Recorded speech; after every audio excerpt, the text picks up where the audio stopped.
François to start first. Yes, thank you, Dora. So actually, it's a joint presentation. We was supposed to speak alone at the beginning, but then we had a chat with Dora yesterday or the day before, and we decided that it would be more relevant to co-animate together this conference. But unfortunately, we didn't have time to review the slides and add Dora's face. She could not be designed the same way, so sorry for that, but actually it's a joint conference with two people working in the same organization to deliver this conference today. So remove this slide, please, Dora, and let's start with the first slide of content, let's say, because this presentation, sorry, excuse me. It's okay. Can you go to the next page? Yes, thank you. Okay, so there is some latency. All right. We are today giving you some insight about the way we've been applying the first three chapters of Jurgen Appelo's book, Startup, Scale Up, Screw Up, in our own organization. We actually are a consulting firm, so that may sound weird that we are applying this kind of practice not only to product but to services. But that's one of the first takeaways of this conference today, is that what we will talk about right now, it applies quite well to designing services and see how service offerings can actually be managed in the way we will present and the way it is described in Jurgen's book. So I don't know if all of you have been reading this book already. I assume so, but maybe you didn't have the opportunity to apply some of the concept of the book, some of the tools that you can find in these pages on your own organization, or maybe for some of your customers' organizations. So we'll talk about that today. We'll talk about how it works. We'll talk about the lessons that we learned doing this. And actually, I think it's quite interesting. So we can go directly to the next page and start with what we usually call model canvas. So I'd like to ask you maybe one question that's related to this actually template. So what's the best way to fail in business? And actually, we all know there are many ways to fail in business.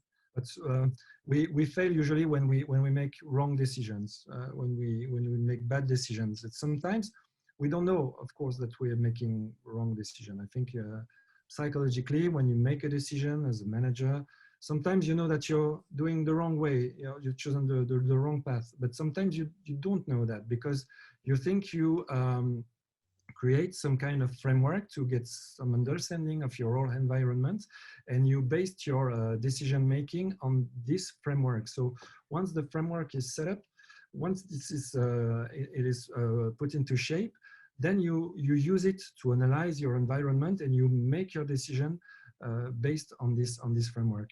So what if the framework is not good?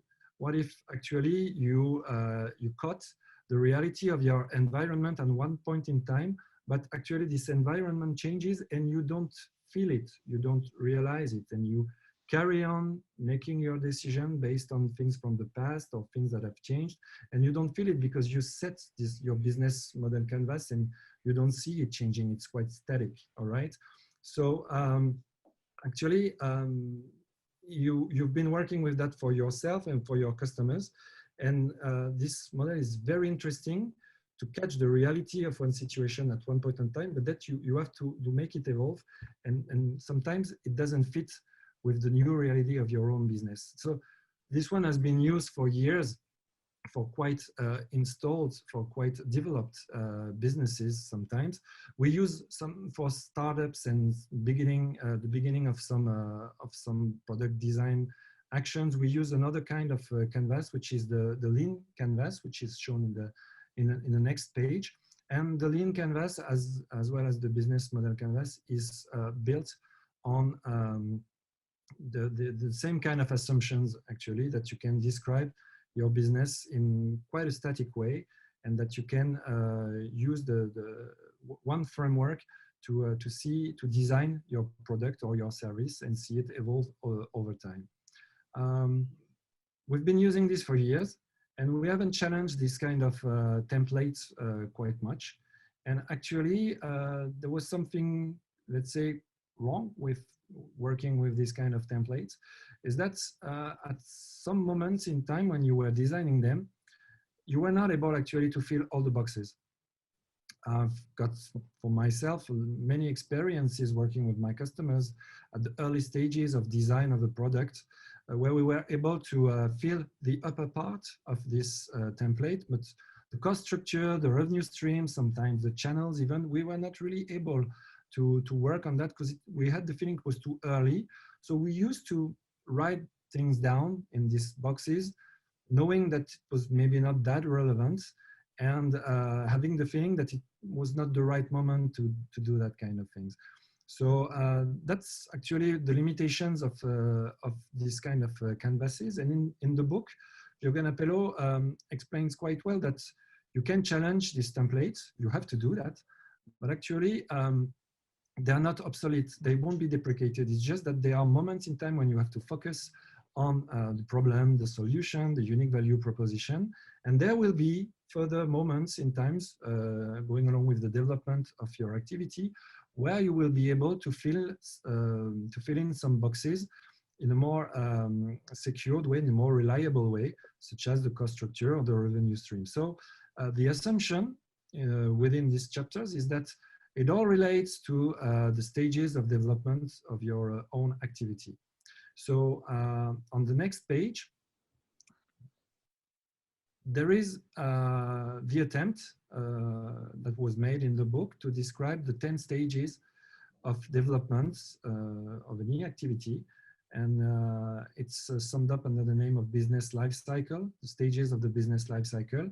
And it starts with the initiation and it goes up to the finish stage, meaning that we take into consideration that creating a product, creating a service, it follows always the same cycle of growing up and then vanishing when there is not enough money to do with a product, when this product doesn't market anymore, and when you get too many competitors that are providing maybe more modern things, and your product goes to an end. And actually this life cycle describes what you could face as an individual. There was a conference this morning saying that we have to take into consideration that we all gonna die. It's the same for product and services. In a way, they will all, sooner or later, they will all die. And they will go through the same kind of stages in their own development that human beings face, meaning that you can consider that stages 1 to 4 are actually the stages that of the childhood. So level 5 is some kind of the teenage or young adult things, when you feel free, you feel independent, autonomous, and you are ready to live your own life. And then acceleration and crystallization are the stages where you are actually thriving and making things happen for your own life. And then you are going into the old stages of your life, midlife crisis, and then getting older with the expansion and the conservation stages. That's the idea. And the assumption that is made with this model is that actually you're not able to fill the boxes of a business model canvas or a lean canvas the same way, depending on the stage of development that your activity faces. And it would be more relevant to focus on some of the boxes at the early stage, stages 1 to 4, and more relevant to focus on some other boxes when you are facing stages 5 to 7. Actually, I'm not sure that for late stages such as 8, 9, and 10, you still really want to work on the business model canvas or the lean canvas, because actually your activity is ending and you may not see this kind of template or frameworks as a way to drive your activity, which actually maybe needs some other stuff. But from stages 1 to 7, we think that actually there would be a good idea to actually, we don't think, we use what Jurgen Appelo wrote in his book, to take those canvas, split them, split the boxes, and see, okay, let's say, for instance, I'm on stage 2 or I'm on stage 3. What kind of boxes do I need? What kind of boxes should I keep to describe my activity? What kind of boxes do I miss? Maybe there are some boxes in the business canvas or in the lean canvas that could have been useful to describe my activity, my product, and we have to challenge the models. We have to make them evolve. We have to improve them. So the idea of all this, let's say, thoughtful construction is that you could try to analyze all the businesses of your company. Your company is the sum of businesses. So you could take all the activities of your company, the lines of activity, the line of products, try to assess the level of developments they are in, and then try to design a dedicated business or lean canvas for each of them and make them evolve over time, replacing one box that you don't use anymore by some other box, creating new information, new canvases, and share this collaboratively, build them collaboratively, and then share them collaboratively within all the businesses of your company to try to create, to improve your experience of this kind of models. So that's what we are going to talk about in this presentation a little bit more with Dora in a minute, because we will give the testimony of what we did ourselves with the business model canvas. So in a usual lean canvas, you are probably working with some boxes. So what kind of boxes do you usually work with? What are the most valuable items you fill in? Then there is some that you don't use, and which one usually don't you use? And in the end, what can be your return on experience? And have you designed turnarounds to make this canvas work better? So that's actually what we are going to see with you, Dora, right now with the return on experience we made at Astrakhan. Oh, okay. So I'm gonna skip that one. Okay, so I'm about to share with you our experience and how the Business Quilt approach been applied within our company. At first, what we wanted to spot the overall maturity of Astrakhan, and since we have different offers, so I have performed different workshops, and the workshops lasted like an hour and a half, 2 hours, depending on the team size. And at first, of course, during that workshop, at first we had like people getting connected to try to understand where their business is and how the offer is performing. And I have planned gamification in order to make them like construct the business quilt at the end. So we will see together how the gamification went. The first game was the maturity game, which is a prerequisite to build the business quilt. As Jurgen Appelo suggests in his book, there is like the 10 stages as seen with François. From 1 to 3, it's about the customer discovery. From 4 to 5, we have the customer validation, and the 6 is about, you know, this. The stage 6 is about customer creation, and at the end of the business life cycle, like from 7 to 10, it's about somehow the company building. So what I have asked participants, so I'm just adding somebody to the okay. So what I have asked participants during that workshop at first is that I have set, because actually it was set remotely. So we used a slide with a whiteboard, and each participant had its own post-it, and they needed first to pick a number where they think the business life cycle of their offer lies. What was really interesting is that people gave different answers.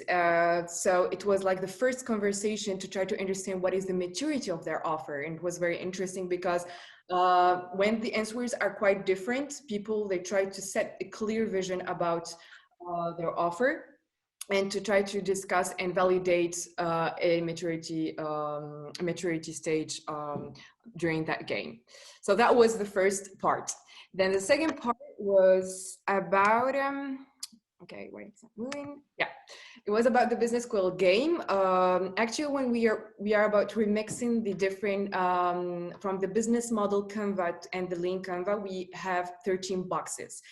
For that 13 boxes line, so they needed to pick the pieces that makes more sense during the maturity stage that they already been discussing and validating together. And what I have asked them, we are still like doing that on a whiteboard with different post-its and different colors, which was really interesting, is that I have asked them to prioritize the boxes, like from the most important to the less important one to them during that, at that particular maturity stage. And then to stitch them all together in order to construct the business quilts. What was here very important is that when the team size is quite important, so we did the game during different rounds. For example, let's say during the first round, there is like only 3 boxes that could be repeated. And at the end, I picked the like the different ones and have asked them to repeat again the game. So that was, for example, the round 2. And in order to reprioritize them after discussing, so there is always like an exchange between participants in order to construct collectively the business quilt. Okay, so that was about the methods and the gamification that we put in order to construct the business quilt. Then here is our insight and how actually I personally experienced building this approach. So at first, what was really important is that still like normally we do the business quilt like to try to understand the maturity of our business or to like understand the growth, what needs to be done and so on. But at first here, what I've been like beyond expectation is that people get connected together. There's a teamwork in here, there's brainstorming, bringing together ideas. And that was also thanks to the gamification that been put in. And so what was actually also good is that, for example, for Team Foundation, like employees that been recently joining the company and they had like to work for a new offer. So it was like as a first step to be to connect together and to work on a particular offer, how to build it, how to make it evolve in the future, what are the future action. So what really was important is that to have a clear and shared vision, so that to end in order to state the missions, what are their main objectives so that they can achieve the overall growth of the, to spot the growth of the business. That was mainly important just to try to understand that when we put people together as a living system, actually, they're trying to progress and they're trying to perform in a way that they can achieve their main objective. And the business quilt was like quite an approach to construct that first and then to make it tracking and to measure their performance in time. And also that what is very important, and we'll see later on how it's a dynamic quilt that will be like that give participants the ability to track their performance and to see how their business evolve. Okay, now I'm going to give some examples about some business skills that we have been building. Actually, building the business quilt helped us to understand the different, as you can see in here, the different offers that we have within our company and to state their maturity. And for example, here I'm giving the example for department data, which is where we can find the different offers for business data, data insight, and data architecture. As you can see, for this part, we have it on the stage of 2, which is the expedition. And the team been like trying to validate the problem and solution fit in here. As you can see, we collectively constructed this business quilt in order to have the problem box, the value proposition, solution, key partners, customer segment, and revenue streams. It was quite interesting as an activity in order to state what we need for a business at that particular stage. Then here we have UpRoom, which is our extended reality-based collaborative solution. Actually, we have that one on our own virtual booth for the Forward Summit, please feel free to just stop by and to give you a demonstration about the solution. And as you can see here, we are on the formation stage. We can still see here, for example, the problem and solution and value proposition boxes. And then it made changes from the expedition, for example, in here to the formation. For example, we still have the key partners segments, but revenue streams adding on it. Then another example, which is about digital leadership, which is our training catalog. Actually, after doing the exercise, so of course we have like validated the different boxes. And it figures out that is on the stabilization stage. And again, I'm giving another example, which is about IT consulting, which is about architecture enterprise, which is one of our mature offer, which is on the stage 6 acceleration. So as you can see through scrolling these, like the boxes do changes from one business quilt to another, because like the business need itself changes through the maturity. So it's there is like the time dimension added to the quilt. Okay, so I'm giving like a little comparison so that we try to understand, like for example, for data and Apron, what we're common is that we do find the problem and solution fit, just to mention that they are on the earlier stage of the business life cycle. But the thing is that for the other more advanced stages, for example, for digital leadership stabilization, we couldn't find neither the problem boxes or the solution boxes. It goes the same for the IT consulting, which is on the acceleration. But they do have in common, for example, the customer segments. So participants do feel that they need to segment to go more into customer, who are they targeting. For the channels, they give more, let's say, focus and energy on what kind of channels they need to put. Also the revenue streams was really one of the boxes that been repeated for both of these business quilts and their maturity. But one important thing is that the value proposition box was mainly the most important one that been, as I can show you in here, it was like the one that we could find through oh sorry, I'm having something. Okay. Through our different business quilts. And that's to conclude that the value proposition is one of the most important elements for us, particularly through our different business quilt that we have been constructing, is that it's a dynamic way to continuously build the business model and spot its value proposition. And as I earlier said, like finding the problem solution fits really occurred only for offers that been from 1 to 3, which is the customer discovery as suggested by Jurgen Appelo. And the boxes actually evolve and change according to the business maturity. So it was one of the particular, let's say, tool that helped us to spot the maturity, but also to give like a tool that help us in tracking, like for example, a monthly track in order to organize also to track the needs of our offer, especially that we live in an environment that is changing every day. So it's quite important to see how this tool helped.